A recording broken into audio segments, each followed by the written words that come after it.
Anda kembali di Nusantara Siang, pemirsa. Saat ini di tengah merebaknya virus COVID-19, isu atau pembicaraan seputar pemutusan hubungan kerja akibat menurunnya produksi pabrik kian santer terdengar. Belum lagi para calon tenaga kerja yang telah lulus sekolah namun belum mendapat pekerjaan maka akan berkumpul dalam suatu wadah mencari kerja. Pemerintah telah menerbitkan Kartu Prakerja yang tentu disambut antusiasme warga. Namun salah seorang ekonomi dari kalangan milenial yakni ekonom Indef Bima Yudhistira mengajak staf sus Presiden Jokowi Belvader Fara untuk berdialog mengenai Kartu Prakerja. Dan untuk membahas hal ini sudah bersama kita ekonom Indef Bima Yudhistira. Selamat siang Mas Bima. Selamat siang semuanya. Iya, ini kan sedang ramai dibicarakan terutama di media sosial ya bahwa Anda mengajak berdebat Delfara yang merupakan staf sus Presiden yang juga merupakan CEO dari Ruang Guru. Ini apa sih sebenarnya landasan Anda mengajak Belva ini untuk berdebat? Sebenarnya kita menginginkan ada perdebatan ya, tentunya ini debat yang dalam kerangka akademik ya. Pertama, saya melihat posisi Belva sebagai staf sus milenial di lingkaran istana begitu ya, tapi masih memegang jabatan menjadi CEO Ruang Guru, dan CEO Ruang Guru ini kemudian juga terlibat secara langsung maupun tidak langsung tentunya ya dengan proyek Kartu Prakerja, yang anggaran dari Kartu Prakerja ini tidak kecil. Untuk pelatihan online ada 5,6 triliun. Tapi yang kedua, kita ingin melihat apa sih gagasan yang dibawa oleh para staf sus milenial itu. Ada nggak gagasan-gagasan kebaruan? Karena selama ini juga banyak publik yang melihat, oh tidak ada terobosan-terobosan gitu ya yang dilakukan oleh staf sus milenial. Nah, kita ingin membuat semacam dialog sebenarnya santai, karena staf sus milenial itu sebenarnya sebagian kawan saya juga, para penerima beasiswa LPDP. Jadi ini hanya sebenarnya diskusi biasa di kalangan milenial ya. Kita harus berargumen, berbeda pendapat itu biasa, apalagi ini dalam rangka demokratis. Pada intinya kita ingin melihat apa sih tawaran dan gagasan dari staf sus milenial. Spesifik memang saya sebutkan terkait dengan Kartu Prakerja karena ada perusahaannya Belva di situ. Kemudian yang kedua terkait juga dengan oligarki milenial dan konflik kepentingan. Karena kan lucu juga jabatan publik tapi masih memegang direksi di sebuah perusahaan startup. Itu kan agak lucu bagi milenial sebenarnya. Jadi ini konflik kepentingan ini juga salah satu yang merupakan yang akan Anda kritisi.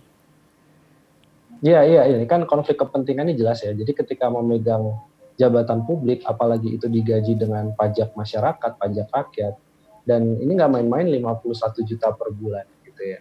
Tapi di sisi yang lain, dia masih memegang pucuk pimpinan dari startup. Dan sekarang kelihatan konflik kepentingannya semakin nyata ketika startup itu dilibatkan dalam Kartu Prakerja misalnya. Jadi ini kan ada hal yang menurut kami juga kurang pas, di mana dalam kondisi krisis kesehatan maupun krisis ekonomi bisa dibilang gitu, tapi masyarakat justru diberikan pelatihan online. Padahal yang dibutuhkan adalah bantuan langsung tunai, bantuan sembako, dan tidak ada jaminan dari Kartu Prakerja di mana 5,6 juta orang nantinya yang akan ikut dalam beberapa gelombang ini sudah ada jaminan untuk dipekerjakan atau terserap ke industri mana, itu belum ada juga. Jadi kami juga melihat kalau konsepnya ini terus dipaksakan, yang dikhawatirkan adalah banyak mereka yang sudah dilatih tapi menganggur juga. Nah ini kan repot juga, jadi ada pengangguran terdidik gitu ya.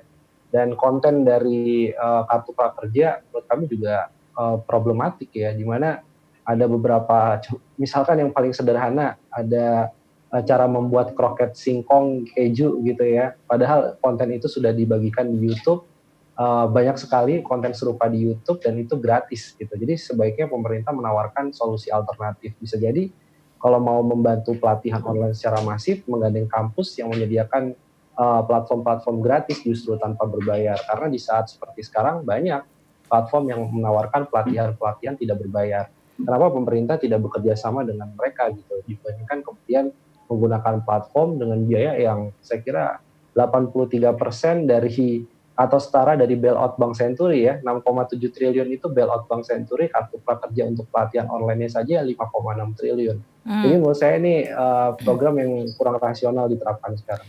Ini yang menjadi concern juga, yang paling menjadi concern adalah besaran dari biaya yang dikeluarkan untuk kartu prakerja dan pelatihan ini. Boleh nggak sih Mas Bima untuk pemirsa dirinci sebenarnya berapa biaya-biaya yang dikeluarkan atau dialokasikan? Ya, jadi pertama ada kenaikan ya, dari 10 triliun rupiah menjadi 20 triliun, itu keseluruhan dari program Kartu Prakerja. Kemudian ada biaya pelatihan itu per orang diberikan jatah 1 juta rupiah. Kemudian ada sekitar 3,5 juta rupiah itu bentuk insentifnya. Nah, jadi kalau di total kurang lebih satu orang bisa mendapatkan 4,5 juta sampai 5 juta rupiah. Itu dalam bentuk uh, model kartu prakerja tadi. Nah, yang spesifik yang dipermasalahkan salah satunya adalah terkait dengan pelatihan online yang 1 juta per orang itu dikalikan 5,6 juta peserta jadi 5,6 triliun.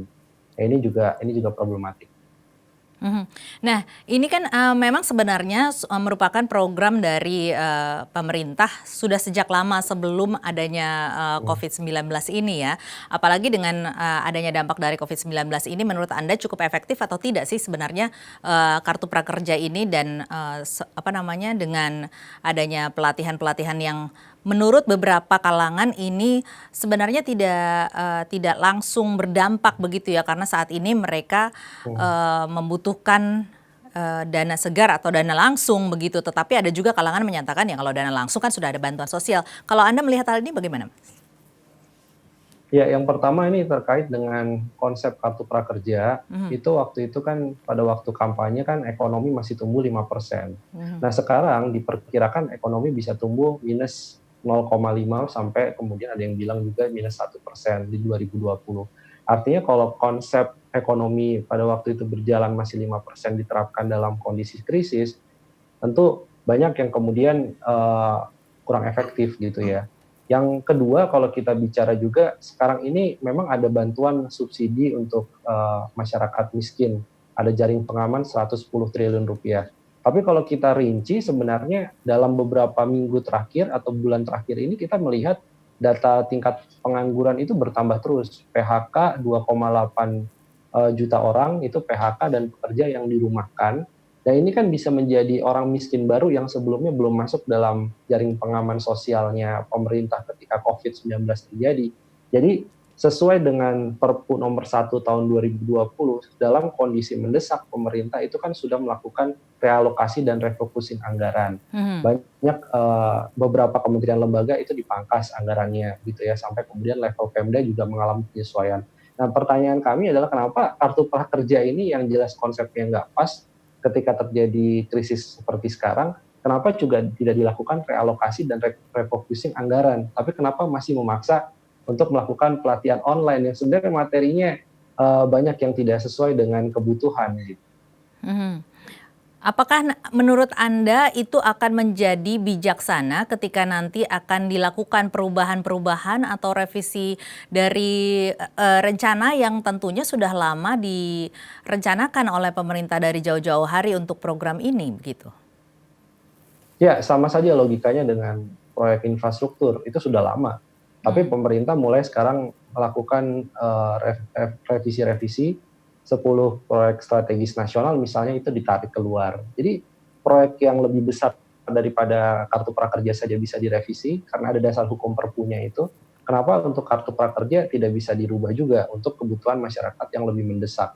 Jadi logikanya sama gitu. Tapi mhm. kenapa kartu prakerja ini menjadi spesial gitu? Padahal semua tahu efeknya kemudian kecil. Konten itu kan awalnya kartu prakerja ini konten memang dibagi. Ada pelatihan yang bisa dilakukan secara online, tapi ada juga pelatihan-pelatihan yang memang harus tatap muka secara fisik dan itu lebih bagus dilakukan melalui balai latihan kerja milik pemerintah dan pemerintah daerah. Tapi dalam kondisi terdesak semua di online kan, padahal kita tahu materi online itu belum tentu bisa meningkatkan skill karena tidak lebih baik daripada materi yang ada di YouTube misalnya. Jadi Mmm, ini yang menjadi pertanyaan, kok kartu prakerja ini seakan spesial sekali gitu, tidak bisa diganggu gugat, padahal sangat bisa untuk direvisi. baik. Baik, Mas Bima, nanti kita akan lanjutkan lagi perbincangan mengenai, kartu prakerja ini tentunya setelah jeda, kita akan jeda sejenak. Tetaplah bersama kami pemirsa, Nusantara Siang masih akan kembali dan masih akan dengan dialog dengan Bima Yudhistira sesaat lagi.